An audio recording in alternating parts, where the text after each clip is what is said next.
Aliran Sungai Batanghari memiliki peran utama dalam kehidupan masyarakat mulai dari Sumatera Barat hingga daerah Jambi.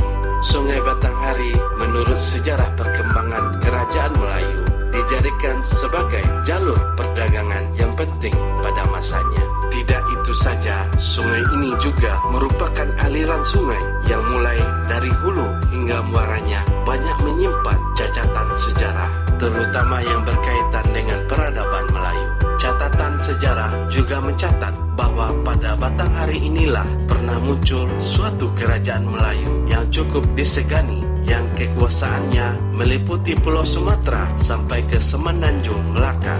Kabupaten Dharmasraya terdapat Sungai Batanghari. Sungai Batanghari adalah urat nadi dalam jalur rempah pada zaman dulunya. Rempah ini sangat dibutuhkan oleh penjajahan. Kita waktu zaman penjajahan itu, Dharmasraya termasuk salah satu merupakan perdagangan yang bermacam ragam dari hasil bumi yang terdapat baik di Batanghari mulai dari salah satu dari Kabupaten Dharmasraya seperti buah palo, seperti kulit manis dan juga pinang dan lain sebagainya. Semuanya ada waktu itu, baik cengkeh dan lain sebagainya. Ini semuanya lengkap. Ini di Dharmasraya ada waktu kita, dan intinya Dharmasraya itu penduduknya petani. Dan juga dahulunya sejak abad ke-7, sehiliran Batanghari ini sudah menjadi titik perdagangan penting bagi beberapa kerajaan yang pernah muncul di Pulau Sumatera seperti Kerajaan Sriwijaya dan Kerajaan Dharmasraya. Sebagai daerah yang dialiri oleh sungai tersebut, Dharmasraya merupakan salah satu kabupaten yang ada di Provinsi Sumatera Barat, Indonesia. Nama kabupaten ini diambil dari manuskrip yang terdapat pada prasasti Padang Lojo, di mana pada prasasti ini disebutkan Dharmasraya sebagai ibu kota dari Kerajaan Melayu pada waktu itu. Kerajaan ini muncul setelah kejatuhan Kerajaan Sriwijaya pada abad 13 hingga 14 Masehi, di mana daerah kekuasaan kerajaan ini merupakan wilayah kekuasaan Kerajaan Sriwijaya sebelumnya, yaitu mulai dari Semenanjung Melaya hingga Sumatera. Dan kemudian kerajaan ini menjalin hubungan dengan Kerajaan Singasari sebagaimana yang terpahat pada prasasti Padang Rojo. Selain itu, nama Dharmasraya juga disebutkan dalam catatan sejarah Kerajaan Majapahit, negara Kertagama sebagai salah satu daerah asal. Daerah ini terletak di aliran Sungai Batanghari yang tidak terlepas dari perdagangan dan pelayaran pada masa lalunya. Jejak peradaban dari kemasyhuran daerah ini pada masa lalu dapat dijumpai pada hari ini melalui Komplek Candi Padang Rojo. Komplek Percandian Padang Rojo terdiri dari 3 buah bangunan yang berupa 1 candi induk dan 2 candi berwara. Bangunan candi 1 terdiri dari konstruksi susunan bata berdenah berbujur sangkar berukuran 21 kali 21 meter dan tinggi bangunan yang tersisa hanya 0,90 meter. Pintu masuk dan tangga yang menjadi arah hadap candi terletak di sisi barat, sehingga bangunan candi 1 berorientasi ke barat daya dan timur laut. Struktur pondasi bangunan candi berupa campuran antara kerikil dan batu pasir dengan ketebalan 0,8 meter dari lapis bata terbawah. Bagian bangunan yang masih utuh sekarang adalah bagian kaki candi yang terdiri dari 26 lapis bata di sisi timur laut dan 22 lapis bata di sisi barat laut. Hal ini menunjukkan bahwa dinding bata di sisi timur laut relatif masih utuh jika dibandingkan dengan struktur sisi lainnya.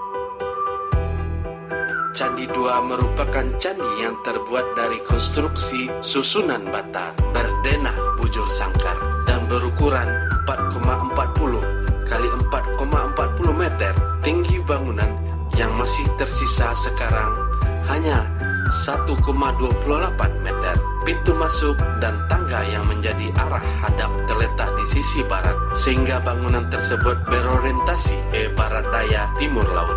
Candi Tiga merupakan bangunan berstruktur bata dengan denah bujur sangkar yang terdiri dari 3 undakan. Undakan pertama terletak paling atas berukuran 2 kali 2 meter dengan tinggi bangunan yang masih tersisa terletak di bagian selatan dan terdiri dari 7 lapis bata. Komplek Percandian Pulau Sawah terdapat 9 buah gundukan yang diperkirakan mengandung struktur bata. Bagian lantai susunan batunya masih relatif utuh dan merupakan susunan tertinggi sebanyak 37 lapis dihitung dari susunan lapis terbawah yang terdapat pada bagian tengah sisi utara. Adapun lantai pada sisi barat agaknya sudah banyak lapisan batanya yang hilang akibat digali oleh masyarakat setempat. Lantai sisi timur seolah-olah disekat oleh susunan batu kali selebar 85 cm, panjang 163 cm dan tinggi dari dasar 160 cm serta tinggi dari lantai 20 cm.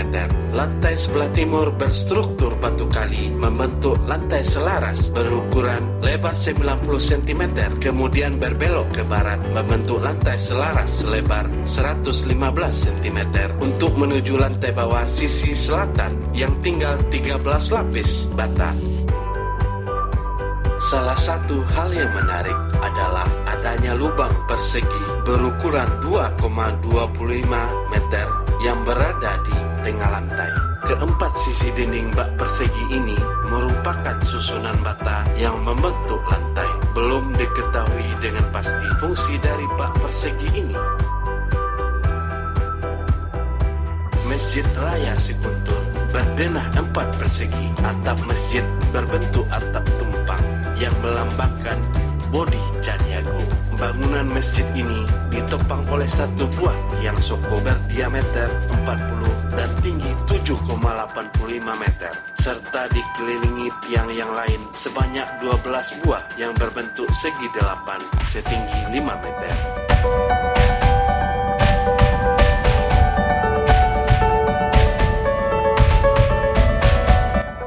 Raja Siguntur adalah makam Raja-Raja Siguntur yang terletak di samping Masjid Raya Siguntur yang berada di pinggir Sungai Batanghari berjumlah 12 buah. Jirat makam terbuat dari batu bata dengan perekat semen. Makam Raja-Raja Siguntur sebagian besar tidak menggunakan nisan. Hanya ada 1 makam yang memakai nisan menhir berukuran kecil. Daerah ini juga memiliki kerajaan-kerajaan kecil dengan keunikan rumah gadangnya, yakni Rumah Gadang Kerajaan Siguntur. Lokasinya berada di tepi jalan, dekat dengan Masjid Tua Siguntur dan makam Raja-Raja Siguntur. Rumah gadang ini merupakan tinggalan dari Kerajaan Siguntur dengan arah hadap ke selatan dengan bagian depan berupa teras. Rumah gadang Kerajaan Siguntur mempunyai ukuran panjang 14,5 meter dengan lebar 8 meter, terbagi dalam 5 ruang dengan lantai 3 tingkat dan 1 anjungan yang terbuat dari kayu, baik lantai, dinding, tiang, dan rangka atapnya.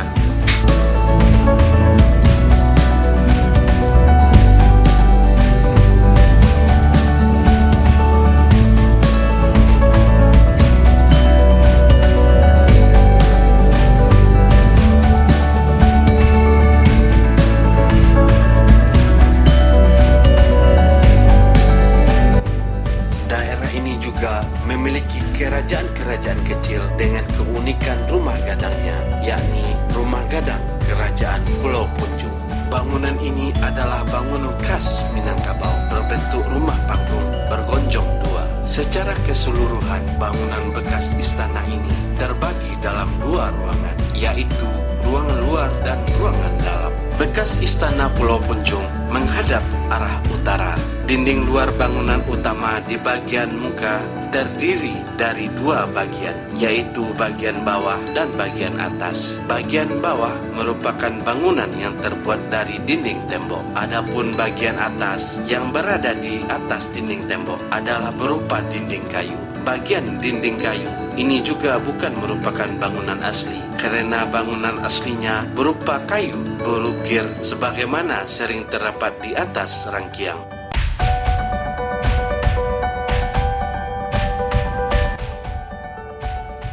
gadang kerajaan Padang Lawas terbuat dari bahan kayu dengan atap seng berbentuk gonjong 2 buah ditambah gonjong pada bangunan samping. Bangunan ini merupakan bangunan kecil yang telah menempel pada bangunan induk. Bentuk bangunan dengan gonjongnya membujur dari arah depan hingga ke belakang, sedangkan bangunan induknya melintang dan menyamping. Bangunan ini merupakan bangunan kecil yang telah menempel pada bangunan induk. Bentuk bangunan dengan gonjongnya membujur arah ke depan hingga ke belakang, sedangkan bangunan induknya melintang dan menyamping. Bangunan induknya berukuran panjang 9,25 meter dan lebarnya 4,75 meter.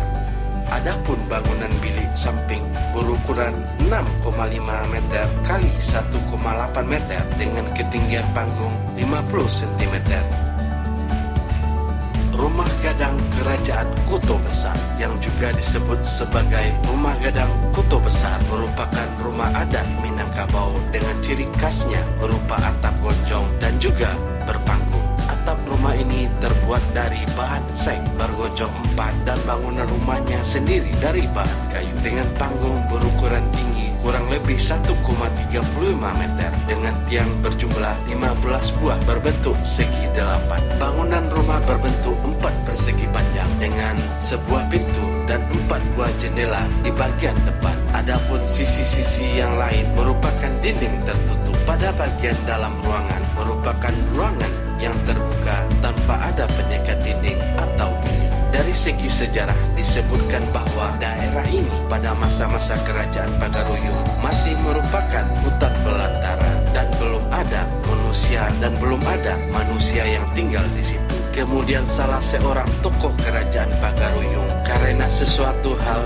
meninggalkan kerajaan dan berkelana sampai ke daerah Kuto Besar ini. Tokoh tersebut bernama Putih Langgu dan di daerah yang semula hutan itu didirikanlah sebuah rumah dan Putih Langgu lah yang pertama kali menempati rumah tersebut. Setelah itu lama-kelamaan penduduk daerah ini semakin banyak dan pada akhirnya berdirilah kerajaan Kuto Besar. Rumah tua Kuto Besar di samping sebagai tempat tinggal juga digunakan sebagai tempat pertemuan dan musyawarah para nenek mama dan para keturunan Raja Kuto Besar. Kemudian karya budaya yang ada di daerah tersebut telah menghiasi kehidupan masyarakat di daerah aliran Sungai Batanghari tersebut.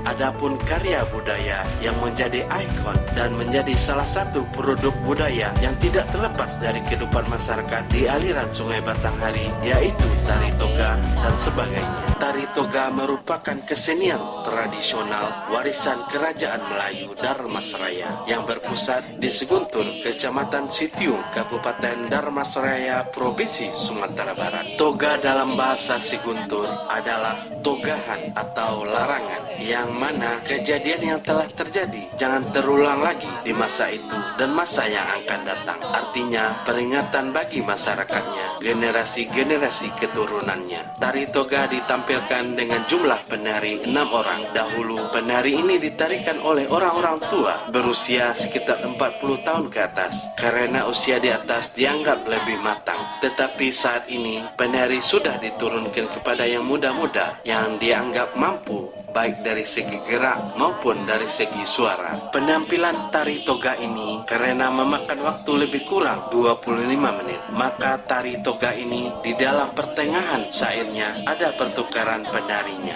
tapi pendendang dan anggota lainnya tetap supaya tidak membosankan bagi penonton atau penikmat seni. Tari toga ini menggambarkan tari toga merupakan kisah masa lampau untuk tuntunan bagi masyarakatnya ke masa yang akan datang. 2. Mengisahkan bahwa semenjak zaman dahulu telah tertanam jiwa demokrasi di kerajaan Seguntur. 3. Memberikan peringatan kepada masyarakatnya selalu bersikap hati-hati. Dan 4. Musyawarah untuk mencari mufakat telah terlaksana di kerajaan Seguntur. Keputusan raja adalah di atas segalanya. Begitu juga dengan makanan seperti randang paki Dharmasraya. Randang paku adalah salah satu. Begitu juga makanan adalah salah satu masakan tradisi Kabupaten Dharmasraya yang sudah diwarisi dari nenek moyang dahulu. Bahan baku pembuatan randang paku ini banyak ditemukan di Damastraya, yaitu ikan dan pakis. Ikan sangat mudah didapatkan di Damastraya karena berada di pinggir Sungai Batanghari, sedangkan paku atau pakis banyak tumbuh di pinggir Sungai Batanghari. Hal ini yang melatar belakangi nenek moyang kami di Damastraya senang membuat randang paku. Di samping bahan bakunya mudah didapatkan, juga enak rasanya dan tahan lama. Banyak lagi bukti sejarah dan budaya tentang daerah ini. Sebuah daerah yang jaya di masa dahulu, sebuah daerah yang penting dalam jalur perdagangan sungainya, dan sampai sekarang ini bukti-bukti kemasyhuran dan kemegahan dapat kita jumpai. Sebuah bukti sejarah yang telah terpahat untuk menatap masa depan yang lebih baik, khususnya jalur rempah di bumi Dharmasraya.